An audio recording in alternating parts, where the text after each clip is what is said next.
Assalamualaikum warahmatullahi wabarakatuh. Eee, Kali ini kita akan masuk ke dalam pembahasan manajemen persediaan atau inventory, ya. Jadi, sebelumnya kalian harus tahu dulu juga apa sih yang dimaksud dengan persediaan, ya. Jika perusahaan akan membeli persediaan, ini sebenarnya apa sih yang akan dilakukan oleh manajer pembelian, oleh manajer produksi, dan manajer keuangan, seperti itu. Untuk, inventory ini, gitu kan. Nah, kebijaksanaan pengadaan bahan mentah ini merupakan bagian dari kepentingan beberapa manajer dalam suatu perusahaan ya. Jadi manajemen inventory atau persediaan ini tidak hanya berhubungan dengan manajer purchasing saja, melainkan juga berhubungan dengan manajer produksi juga. Nah, inventory yang terlalu besar dan juga terlalu kecil ini dapat menimbulkan masalah ya. Jadi, manajemen persediaan yang efektif ini dapat memberikan sumbangan pada keuntungan perusahaan, ya. Nah, jadi gini, kalau persediaannya itu terlalu besar, jadi dan tidak seimbang dalam penggunaannya, nah, maka modal yang tertanam di dalam inventory itu kan juga akan besar. Ya, dan akan menanggung atas bunga modal yang digunakan untuk membeli bahan tersebut. Itu kerugian yang pertama. Yang kedua, ada biaya-biaya lain yang harus dikeluarkan di dalam pemeliharaan inventory tadi. Misalkan biaya pemeliharaan sendiri, biaya gudang, terus biaya kerusakan, dan sebagainya. Itu jika inventory yang terlalu besar. Nah, terus bagaimana kalau inventory terlalu kecil? Atau kita tidak memiliki persediaan di sini? Nah, ini juga akan, menyebabkan atau akan terjadi, eee, apa ya, eee, kehilangan kesempatan ya, kehilangan kesempatan, yang mungkin bisa didapatkan atau keuntungan yang mungkin bisa didapatkan oleh perusahaan di sini. Jadi misalkan, tiba-tiba ada pemesanan dalam jumlah yang banyak ya, terus ternyata perusahaan tidak bisa menyanggupinya. Karena bahan bakunya kurang atau inventory yang ada di gudang kurang.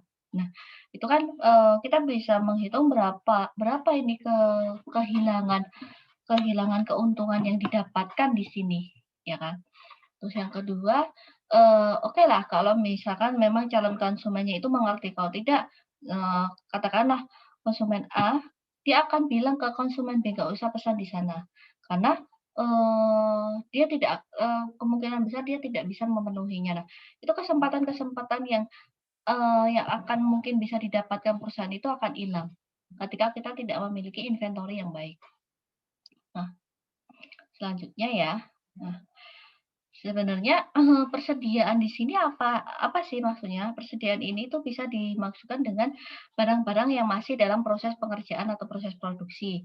Jadi, bisa dikatakan work in process atau bisa juga persediaan dalam bahan baku, ya, yang menunggu penggunaannya dalam suatu proses produksi. Nah, sebenarnya kan persediaan itu kita bisa katakan sebagai suatu aktiva, ya.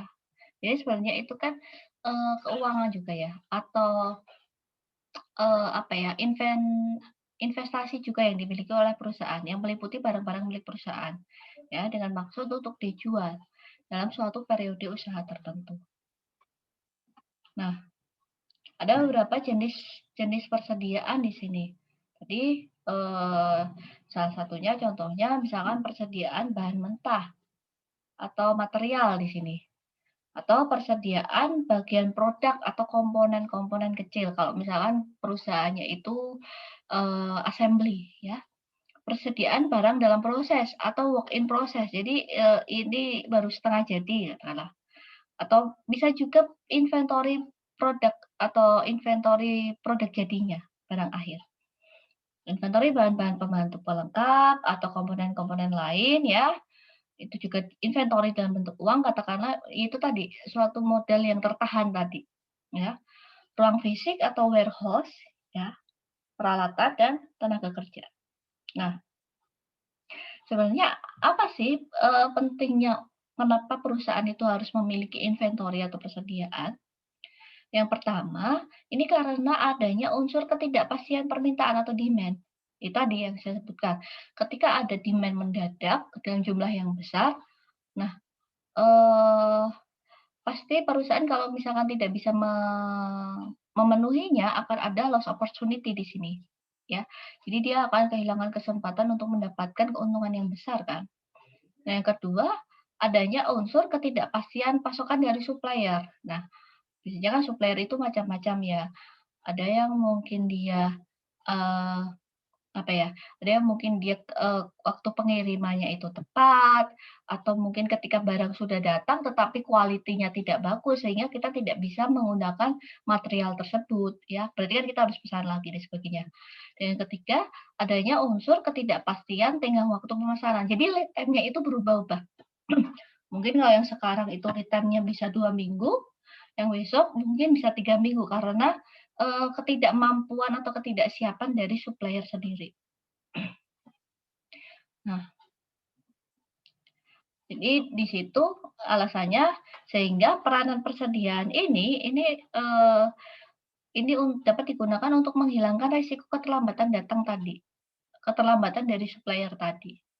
Atau tadi, menghilangkan resiko dari material yang dipesan itu kualitasnya tidak bagus atau tidak sesuai dengan yang sudah disepakati antara perusahaan dengan supplier. Kalau kita masih punya inventory, kan tidak akan, berimbas kepada proses produksi yang berjalan, ya. Atau ada pengaruh ketidakpastian atau musiman, ya. Mungkin ada, bahan-bahan tertentu yang dia tergantung musim. Yang keempat, memberikan waktu luang untuk pengelolaan produksi dan pembelian, ya. Dan juga mengantisipasi perubahan pada permintaan tadi. Tadi ada tiba-tiba ada, demand yang tinggi, demand yang kita tidak bisa pastikan, seperti itu. Nah, faktor-faktor yang mempengaruhi besarnya inventory itu biasanya disebabkan yang pertama dari lead time. Kita harus ketika kita akan melakukan inventory, kita harus mempertimbangkan juga lead time-nya itu berapa. Lead time itu kan, waktu antar pesanan ya. Ketika kita mengeluarkan PO ya, ke supplier, nah waktu menunggunya itu waktu lead time-nya berapa? Karena kan tidak mungkin, kita pesan hari ini juga barang akan datang. Nah, lead time tersebut juga harus kita pertimbangkan. Yang kedua frekuensi. Terkadang, dalam setiap kali pemesanan itu supplier juga, eee, beberapa mensyaratkan misalkan pembelian materialnya itu kelipatan 100, kelipatan 200 seperti itu. Nah, juga, di situ juga pertimbangan dari transportasi juga mungkin kan ya. Nah, yang ketiga adalah jumlah dana yang tersedia. Kita harus apa ya, menyesuaikan juga dengan jumlah dana yang tersedia dari perusahaan sendiri. Jadi biasanya kan, tim purchasing juga akan mempertimbangkan di situ. Dan daya tahan material juga.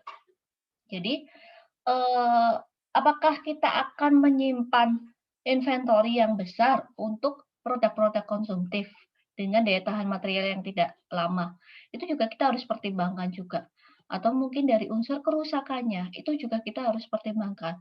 Apakah kita akan apa ya, apakah kita akan menyimpan atau menginventory yang dalam jumlah yang besar atau kecil atau bagaimana? Itu hal-hal tersebut yang harus menjadi pertimbangan. Nah, tujuan yang dilakukan ya, itu yang pertama ya yang layanan pelanggan, agar tidak terjadi loss opportunity tadi. Yang kedua, memperlancar proses produksi sehingga diharapkan jangan sampai materialnya itu kurang, bahan bakunya kurang. Jadi mengimbasnya ke proses produksinya harus off. Nah, berapa kerugian yang ditimbulkan kalau proses produksinya harus sampai stop line. Yang ketiga, mengantisipasi stock out. Stock out-nya ini maksudnya kita sampai tidak bisa memproduksi sama sekali karena kita tidak memiliki inventory yang baik di dalam warehouse. Yang keempat, fluktuasi harga. Ini kan bahan bakunya harganya berfluktuasi ya, tergantung dari pasar yang ada saat ini. Ini kita harus juga pertimbangkan karena terkait juga dengan anggaran yang ada pada perusahaan. Oke. Nah, mengapa persediaan itu harus dikelola sih? Karena kan sebenarnya perusahaan itu merupakan investasi kan. Jadi, ketika kita menyimpan bahan baku atau work in process atau malah produk jadi, itu kan sebenarnya merupakan investasi ya, yang ketika itu sudah terjual, nah itu kan merupakan, keuntungan yang akan kembali ke modal yang besar juga ke perusahaan. Yang kedua mempengaruhi pelayanan ke pelanggan tadi. Jadi perusahaan akan selalu bisa memenuhi demand dari pelanggan. Yang ketiga, mempunyai pengaruh pada fungsi operasi, pemasaran, dan fungsi keuangan juga. Jadi ini sangat berhubungan ya, inventory itu berhubungan juga dengan manajemen produksi, berhubungan juga dengan manajemen dari marketingnya, dan juga dari finansialnya, finance. Ya. Nah, ini juga tadi jelas ya, sebagai penyangga proses produksi sehingga proses produksi dapat berjalan terus. Atau juga menetapkan banyaknya barang yang harus disimpan dan juga menghindari kekurangan atau kelebihan barang tadi. Oke, ini biaya-biaya yang termasuk dalam biaya persediaan. Yang pertama, biaya pemesanan atau holding cost. Ya, maaf, biaya penyimpanan atau holding cost. Yang kedua, biaya pemesanan atau order cost ya, biaya persiapan atau setup, dan biaya kehabisan ketika kita kehabisan atau kekurangan bahan tadi. Nah, ini kurvanya ya, maksudnya ketika semakin banyak barang yang kita pesan, otomatis kan biaya pesannya juga akan semakin tinggi. Termasuk juga biaya simpan inventorinya tadi loh, biaya simpannya itu juga akan semakin tinggi juga. Nah, karena biaya pesan dan biaya simpannya itu tinggi, otomatis total cost-nya juga akan semakin tinggi. Ya, itu. Jadi tergantung dari kuantitas yang kita pesan atau kita simpan. Ini tadi penjelasannya ya, biaya pemesanan itu apa, biaya penyimpanan apa, biaya penyetelan apa. Bisa dibaca. Ini yang maksud dari biaya-biaya fasilitas penyimpanan itu apa saja, ya. Yang termasuk dari biaya pemesanan itu apa saja, yang termasuk dari biaya persiapan itu apa saja, dan biaya kehabisan atau kekurangan bahan itu apa saja. Ini bisa dibaca sendiri. Selanjutnya, apa sih yang dimaksud dengan EOQ? Economic Order Quantity. Nah, ini pendekatan yang umum digunakan oleh manajemen persediaan dalam menganalisis inventory. Ya, jadi di sini itu sebenarnya berapa sih jumlah yang paling ekonomik yang harus dipesan oleh perusahaan ke supplier, ya, atau setiap kali pesan itu berapa sih yang paling ekonomis? Karena mempertimbangkan dari lead time, mempertimbangkan dari harga, biaya pesan, biaya simpan, dan sebagainya. Ya. Sehingga model ini digunakan untuk menentukan jumlah pembelian bahan baku yang paling optimal atau jumlah yang harus dipesan dengan biaya yang paling rendah atau paling ekonomis di sini. Ya. Nah, dua keputusannya itu berapa jumlah bahan mentah yang harus dipesan pada saat bahan tersebut perlu dibeli atau beli kembali atau kapan. Jadi berapa jumlah yang harus dibeli dan kapan sebenarnya yang harus kita beli. Jadi berapa dan kapan itu dua keputusan yang ada di dalam EOP. Ya.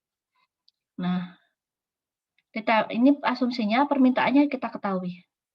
Ya, permintaan atau demand setahunnya, demand per bulan itu kita ketahui. Lead time-nya itu diketahui dan konstan, ya. Jadi, di EOQ ini kita hanya bisa menghitung jika lead time-nya itu konstan setiap 2 minggu. Kalau supplier bilang 2 minggu, ya 2 minggu itu pasti akan datang. Permintaan diterima dengan segera, tidak ada diskon kuantitas ya, biaya terjadi hanya biaya setup dan terjadi kehabisan stok. Nah, ada beberapa model inventory juga, eee selain EOQ ya, ada beberapa model yang sudah diambil di tugas akhir kakak kelas kalian juga nanti, saya akan share ketika mungkin kalau ada kesempatan saya akan coba sharing beberapa contoh, salah satunya menggunakan program dinamik dan menggunakan ada 2 metode lagi yang digunakan untuk inventory. Sebenarnya, tipikalnya hampir sama dengan EOQ juga. Nah, ini ya. Jadi EOQ ini bisa menekan total biaya tadi. Jadi kita bisa ketika kita mengetahui kapan kita harus pesan dan berapa jumlah yang harus kita pesan, otomatis kita bisa meminimasi biaya penyimpanan dan biaya ordernya. Sehingga kita bisa menurunkan total biayanya atau total cost-nya. Ya. Nah, ini notasi-notasi yang digunakan dalam EOQ. Key atau quantity sendiri adalah jumlah barang setiap kali pesan. Ya. Oke, ini adalah jumlah optimal barang per pemesanan atau economic order quantity tadi. D, ini adalah demand, permintaan tahunan barang persediaan dalam unit. Sedangkan S, ini adalah biaya pemasangan setup atau pemesanan setiap pemesan. Dan H itu ada holding, biaya penahan atau penyimpanan per unitnya. Ya. Nah, biaya pemesanan ini ya, biaya pemesanan ini kita bisa dapatkan dari demand per quantity, demand dibagi quantity dikali biaya pemesanan. Sedangkan biaya penyimpanan tahunan itu kita bisa dapatkan dari quantity, ya, jumlah barang setiap kali pesan kita bagi 2 dibagi dengan biaya holding atau biaya penyimpanannya. Dengan total per tahunnya itu adalah total order cost, ya, dan total holding cost-nya. Kita jumlahkan. Itu adalah total cost-nya. Rumus EOQ itu adalah akar 2DS kali H. Ini kita dapatkan, kita turunkan dari sebenarnya dari biaya pemesanan sampai dengan biaya penyimpanan. Ini kita kalikan silang ya. Kita kalikan silang menjadi, di sini kan kalau kita pindah di sana 2DS per H sama dengan Q kuadrat. Kan? Jadi Q-nya itu sama dengan akar 2DS per H. Kita dapatkan di sini. Kalau mau lihat, ini dapatnya dari mana? Oke, biar langsung tahu, kita misalkan, ini reorder point ya. Reorder point, di dalam EOQ ini juga ada yang disebut dengan reorder point. Atau kapan sih sebenarnya kita harus pesan? Ketika barang di gudang itu sudah mencapai jumlah berapa sih kita harus pesan kembali. Itu yang dinamakan dengan reorder point. Ya. Reorder point dari demand dikali lead time. Demand ini juga harus dipertimbangkan dari demand, katakanlah kalau misalkan lead time-nya per minggu, berarti demand per minggu ya. Demand per minggu dikali waktu pengiriman. Ditambah dengan safety stock-nya. Jangan lupa ada safety stock. Safety stock di sini artinya stok pengaman ya. Jadi ketika barang itu belum datang atau mungkin telat, kita harus mempunyai yang dinamakan dengan safety stock di sini. Oke. Safety stock didapatkan dari mana? Persediaan tambahan. Jadi safety stock itu biasanya sudah ditentukan sih oleh perusahaan. Misalkan perusahaan menetapkan di safety stock-nya 2% atau menetapkan 500 piece seperti itu. Nah, oke. Atau kita bisa tentukan seperti ini. Misalkan katakanlah penggunaan per hari itu 15 kg. Nah, keterlambatan pengirimannya atau lead time-nya katakanlah asumsikan 10 hari. Jadi kira-kira kita butuh safety stock itu sekitar 10 kali 15 kilo, 150 kilo. Itu untuk mengantisipasi bahwa ada keterlambatan pengiriman selama 10 hari. Gitu. Kita langsung masuk ke contoh kasus saja ya. Oke.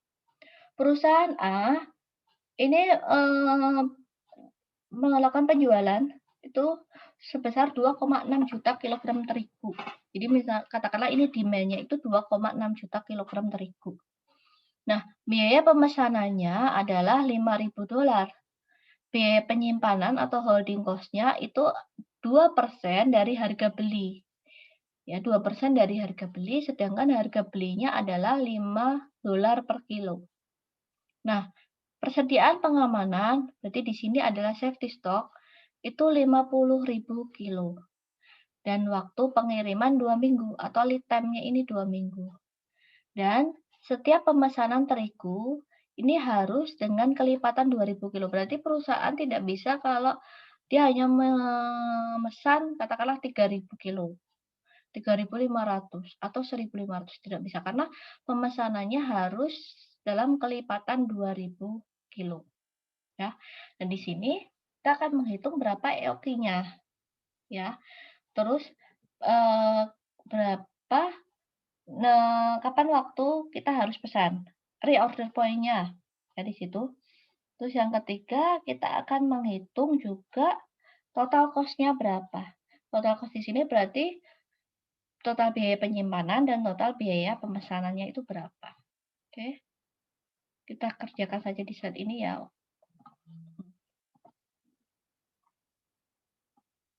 Oke. Kita ketahui demand-nya itu adalah 2.600.000 per kilogram per kilo per tahun ya. Dengan biaya penyimpanan tadi 2% dari biaya harga beli, 2% dari $5. Berarti 0,02 kali 5. Itu sekitar 0,02 kali 5 ya. Itu sekitar 0,02 kali 5 berarti berapa?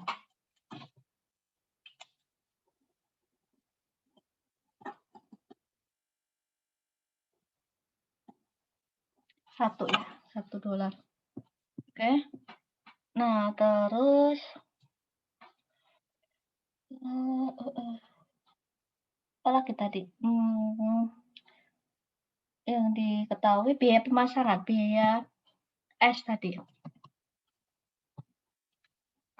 Pemasaran atau pemesanan ya. S tadi biayanya adalah $5.000.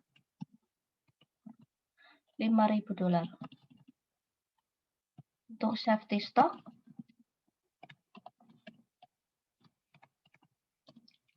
stoknya itu 50.000 kilo dan lead time itu 2 minggu. Nah, ini yang diketahui. Oke. Nah, selanjutnya kita hitung di sini EOQ.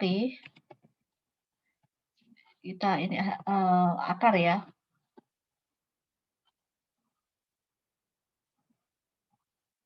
Akar di sini akar 2 DS per H.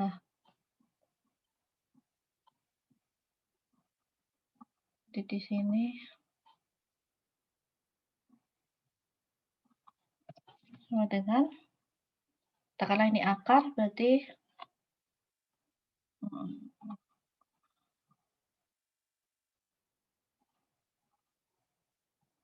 akar 2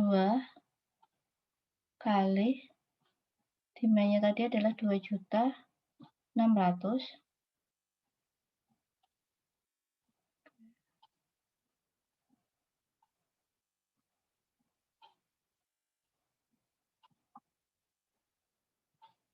kali biaya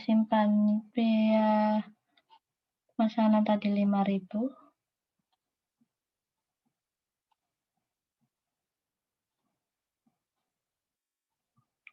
bagi dengan 2% dari $5, 0,02 kali 5.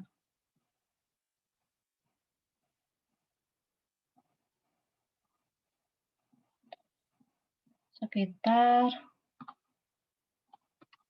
509.902 kilo atau mendekati 510.000 kilo. Ini EOQ-nya setiap kali pesan, karena kebutuhannya setahunnya 2,6 juta, ya sebenarnya itu paling maksimal setiap kali pesan itu 510.000 kilo setiap kali pesan. Nah, ini setahun ya EOQ-nya. Nah, kita mau lihat kalau demand-nya ini demand per tahun, sebenarnya demand per minggunya berapa sih? Berarti kan sama aja demand per tahun kita bagi dengan demand per tahun kita bagi dengan jumlah minggu dalam 1 tahun kan?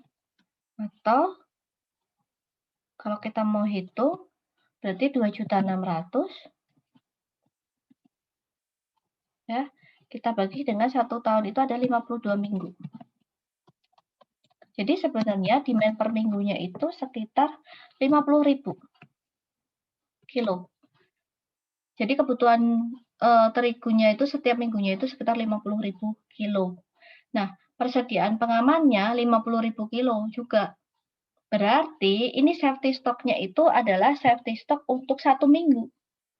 Ya kan, safety stock untuk 1 minggu.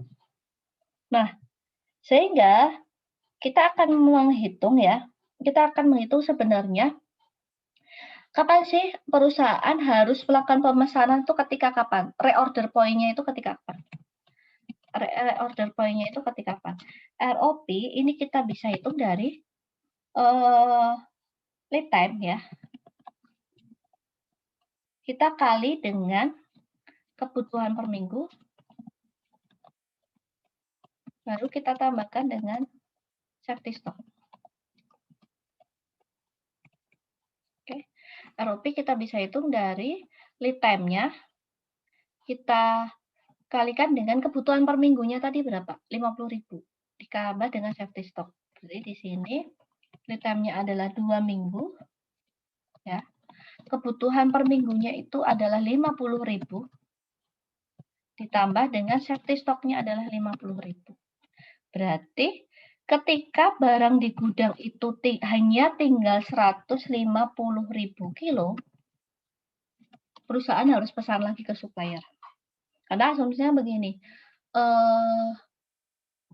jadi asumsinya bahwa lead time-nya itu kan, jadi perhitungannya begini, lead time-nya kan 2 minggu. Sedangkan kebutuhan per minggunya itu kita 50.000 ya. Berarti paling enggak kita harus punya barang di gudang itu sebanyak 100.000 kilo. Tetapi untuk mengantisipasi adanya keterlambatan, perusahaan menetapkan safety stock atau pengamanan persediaan itu selama 1 minggu.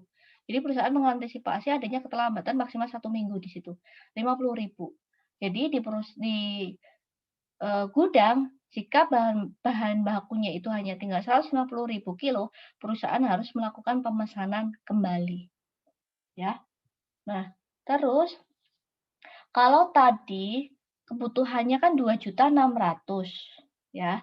Sedangkan jumlah paling ekonomis yang harus dipesan atau jumlah paling ekonomis setiap kali pemesanan tadi adalah 510.000 kilo ya. Dengan lead time-nya itu 2 minggu. Nah, kira-kira dalam 1 tahun itu perusahaan harus melakukan pemesanan berapa kali sih? Jadi setiap kali pesan 510.000 kilo, 510.000 kilo, 510.000 kilo, untuk memenuhi kebutuhan 2.600.000 itu perusahaan harus melakukan pemesanan berapa kali dalam setahun? Ya, pemesanan dalam setahun berarti saya dapatkan dari demand, kita bagi dengan EOQ. Itu di sini 2.600.000 kita bagi dengan 510.000.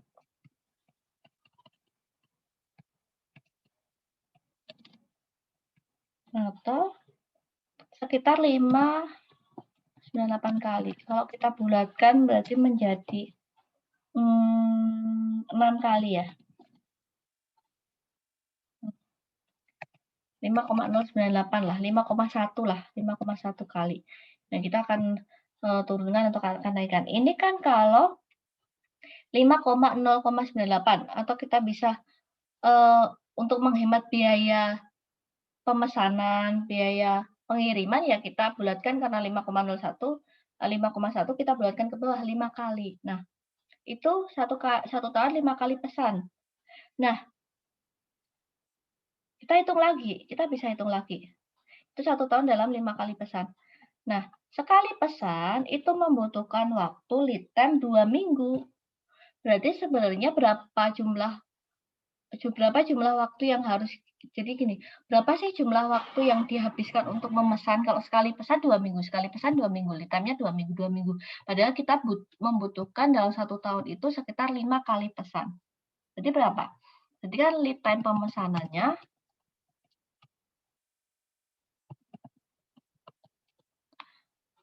hariannya kan berarti kalau 2 minggu itu adalah 14 hari, ya. Katakanlah kita 5 kali pesan, 5,098 kali kita kalikan dengan 14 hari. Jadi dalam 1 tahun itu kita membutuhkan 72 hari. Waktu yang digunakan untuk memesan itu dalam 1 tahun itu sekitar 72 hari. Karena sekali pesan tadi 2 minggu.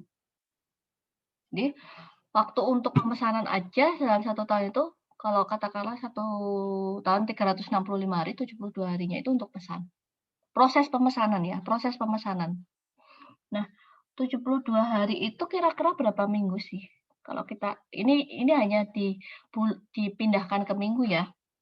72 hari itu kalau kita misalkan mau rubah ke minggu kan berarti kita bagi 7 hari. Maka sekitar 10 minggu. Total waktu untuk pemesanan itu 10 minggu. Karena sekali pesan 2 minggu, sekali pesan 2 minggu, sekali pesan 2 minggu. Sedangkan kita membutuhkan 5 kali pesan dalam 1 tahun. Gitu. Ini waktu pemesanan dan juga kapan harus pesan dan juga jumlahnya. Nah, terus kita akan menghitung total cost-nya. Di sini saja ya. Kita akan menghitung total cost-nya. Nah, total tadi TOC ya. Atau total, kita katakan,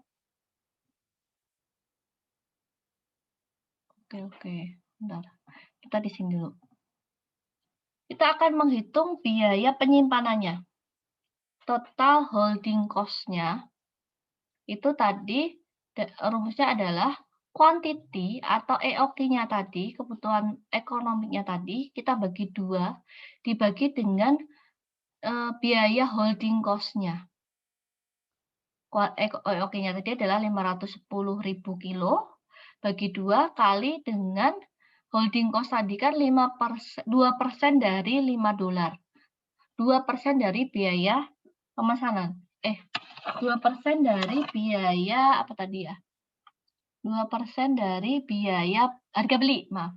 2% dari harga beli. Berarti 2 kali $5 atau $0,1. Nah, di sini berarti 255 kali 0,1 atau biaya penyimpanannya itu sebesar $25.500. Itu untuk biaya penyimpanan. Nah, kan tadi ada 2, biaya penyimpanan dan biaya pemesanan. Biaya pemesanannya berapa?